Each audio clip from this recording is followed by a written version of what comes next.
So guys, update lang po tayo ha. Update lang po ito. Situation report, no? Magiging reporter muna tayo ngayon. Reporter tayo sa lugar namin dito, sa lugar nila Biansi. Dito sa lugar namin ni Biansi kasi dikit barangay lang kami. Ito po guys ang sitwasyon. Nakakatakot po, no? Kasi magdidilim na, magagabi na. Ito po, panoorin po natin. Ayun po, magandang tanghali, gabi at umaga sa ating lahat. Mga kalingap, mga kapatid, isang mapagpalang araw po sa inyong lahat. So ngayong araw na ito, ngayong hapon na ito, guys, ipapakita ko po sa inyo, no, yung mga nakakatakot na iniiwasan ng iba. Ipapakita ko po sa inyo mamaya-maya lamang, pero bago po ang lahat, nais ko po ang batiin, no? Si Kuya Bal, si Ate Edna, si Kalinga Prab. Ayan, salamat Kuya Bal, salamat Ate Edna, salamat kay Kalinga Prab.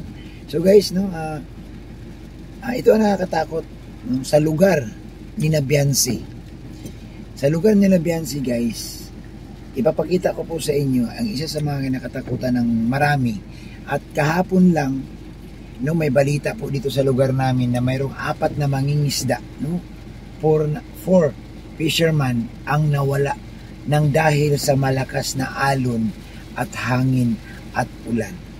So ito po, pansin niyo po, napakalakas niyan. So ipapakita ko po sa inyo. So ito ang nakakasagabal, no? Lalo na kay Biansi, tabing dagat talaga sila. Kung ganito kalakas ang hangin, ganito kalakas ang ulan, hindi ka mapanatag sa loob ng iyong tahanan, no? Napakadelikado. Napakadelikado. Kaya so ito muna, panoorin nyo muna yung aking ipapakita sa inyong kaganapan, no? Yung sama ng panahon dito po sa aming lugar. Ito po.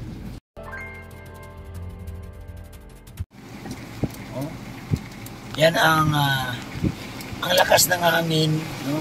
Ang lakas ng alon. Yan guys, dito po sa tabi, malakas na how much mo po nandun ka sa laot. Napakalakas ng ulan. Yan. So yan po ang nakakatakot guys, no? Lalo na po sa doon kila Biansi mismo na itong alon na yan guys, sumasampa po yan mismo doon sa kanila ni Biansi. Nakakatakot po kasi itong panahon ito, ito alas 5 na ng hapon, pasado alas 5 na ng hapon, mula umaga, ganyan na po ang panahon, maulan. Ayan, no? Maulan, tuloy-tuloy, walang hinto po ang ulan, lalo naman ang hangin guys. So ipapakita ko po sa inyo ng malapitan. Hindi lang tayo pwedeng lumabas ng sasakyan kasi gawang malakas din ang ulan, mababasa din po tayo. Yan, ididikit na po natin dito sa tabi, no? So ganyan po ang alon. Ay nako, hindi ka pwedeng mag-ignore niyan guys pag ganun kalakas ang alon, no? Itong area na ito guys, dito po ito sa Mangkamagong, no? Kung saan dito naalala niyo po, dito po sinyot ni Kalinga Prab noon, yung tinuturuan ni Kalingap Edu si Biansi magbike, no? At dito rin po ako CCTV nagpaparatsi kay Kalingap Edu at kay Biansi. Itong lugar na ito, dito po sila nag-shoot ng pagbabike.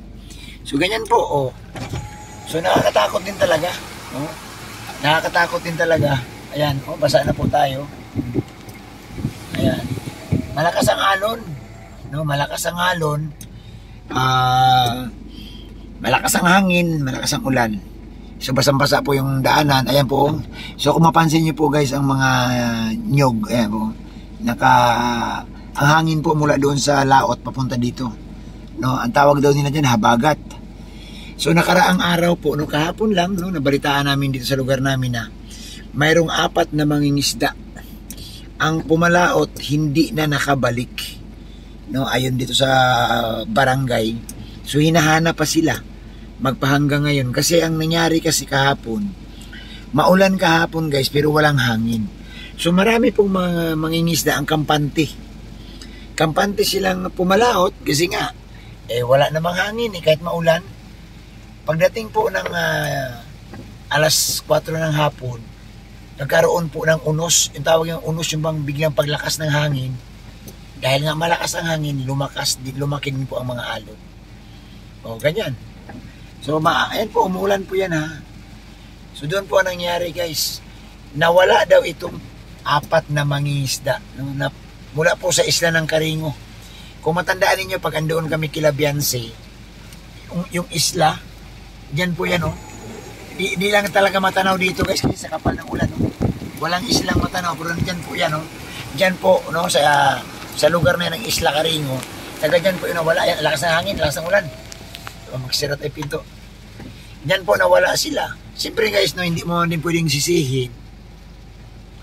Hindi mo pwedeng sisihin ang mga tatay na gusto rin kumita. Siyempre, pamilyado ka, pambiling bigas, pambiling gatas. Eh, gusto pumalaot, wala kang ibang inasahan kundi pangingisda lang, paglalaot ang trabaho.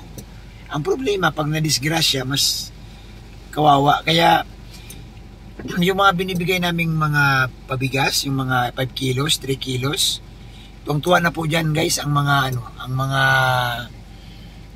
mangingisda, makatanggap sila ng ganong kalaking ayuda kasi malaking tulong yan para sa kanila. No, nakakatulong tayo para mabigyan sila ng ayuda. So ito, no, itong lugar na ito, Mangkamagong, ang kasunod nito, di ba, hinipaan na, tapos masalong-salong, Kilabiansi na. So kung gaano kalakas dito guys, kung gaano kalakas dito ang alon, no, ang lakas niya, no, oh. Kung gaano kalakas ang alon sa laot, ganun din yung Kilabiansi. So kung yan sumasampay yung sa tabi, eh dito yung Kilabiansi, ganun din, malalakas din ang alon. Kaya dapat talaga makalipat na sila ni Beyonce sa lalong madaling panahon. Ayan, abangan nyo po guys, oh, siguro pagbalik ni Kalinga Prab galing ng Hong Kong, baka mag-ribbon cutting na po yan. Kasi halos matapos naman ang bahay nila Beyonce. No? Ang kagandahan lang po, mailagay na si Beyonce sa maayos na kalalagyan. Yung hindi na po katulad nito, katulad yan sa lugar nila na pag umulan, nag-i-evacuate po yan sila. No? Pinapaalin sila ng barangay officials, inililipat sila sa mga school, para doon sila magtago. Oo. So yun po, malakas po ang alon. Ang hangin talaga guys, kasi galing sa laot ang hangin. Hindi man galing sa bundok. Pag galing sila sa bundok, papunta doon, wala masyadong panganib. Pero ang problema kasi, doon kila Beyonce, ang bahay nila ni Beyonce kasi, tabing dagat mismo, parang ganito rin, no? Ganito, kung saan tayo nakapwesto, ganun ang bahay nila Beyonce. Ganun din doon talaga, no? So kung gaano kalakas dito ang ramdam natin, no, kagaya kita niyo po yung mga nyugo, yan, no, tumatagilid. Kung gaano kalakas po doon kila Beyonce, kalakas dito sa ating nakatayuan, pagdating mo kila Beyonce guys, baka nga siguro mas malakas pa. So baka nag-evacuate na rin sila siguro si Beyonce, no, nag-evacuate na rin sila sa mga oras na ito. Hindi natin alam kasi nga, pag malakas naman talaga ng ulan, nag-aalisan yan sila ni Beyonce, according doon sa kanyang tatay na nakausap natin. So guys, maraming salamat po sa inyong lahat. So ito yung sa gabal ito. Nakakatakot, no? Ayo, ito na naman kami, inatake na naman kami dito ng malakas na ulan. Maghapong ulan, maghapong lakas ng hangin. Wala tayong kawala kasi nga po nature po 'yan. Yun nga ang payo ko kay Beyonce, mag-ingat kayo diyan, no, kay Tatay Binirando. Mag-ingat po kayo diyan. O nag-alala din po ang mga viewers, supporters ng EDC. Mag-ingat po kayo, no? So guys, ito update lang po ito. Update tayo dito sa lugar namin, no? Lugar namin nila Beyonce. So sana po tuloy-tuloy lang tayo. Ipagdasal niyo po, guys. Malaki po ang magagawa ng panalangin na sana humina ang hangin, mawala na yung unos, yung lakas ng hangin at yung ulan. Malaking bagay po sana na mawala ang ulan. Kasi nakakatakot po talaga, no? Kung ganito guys, na maghapon, magdamag, ganito po. So ganito po ang sitwasyon dito sa Daet. Ganyan sa Bagasbas, ganito din kalakas. No? Malakas din sa Bagas, lalo na po dito, matindi ang ulan. Oo. So makulimlim po ang kalangitan, wala ka makitang puro kaulapan. So ibig sabihin niyan, malakas ang ulan, tuloy-tuloy ang ulan. So ingat lang po, no? Lalo sila Beyonce. Alam ko, siguro kung may time ako guys, baka dalawin ko rin sila si Beyonce, pero hindi natin pwedeng i-vlog. Hindi po natin i-scout yun. So, dalawin natin siguro yung lugar nila, no? Kagaya nito, no? Mag-update lang tayo sa kaganapan dito sa lugar namin. Kasi, malapit na ako kila Beyonce. So, halos isa lang yung weather namin dito kasi dikit barangay man lang kami. Ayan. Grabe, oh. Talagang mag-alala ka, no? Mag-alala ka guys kung ganito na po ang sitwasyon, no? Lalo na doon kila sa lugar nila Biansi na dikit na dikit ang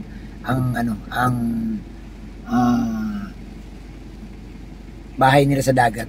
So maraming salamat po sa inyong lahat, maraming salamat sa inyong lahat. Ito po, update lang po natin sa oras na ito, mag-gabi na po. So nakakatakot, sana po ligtas po tayong lahat, mga kalingap.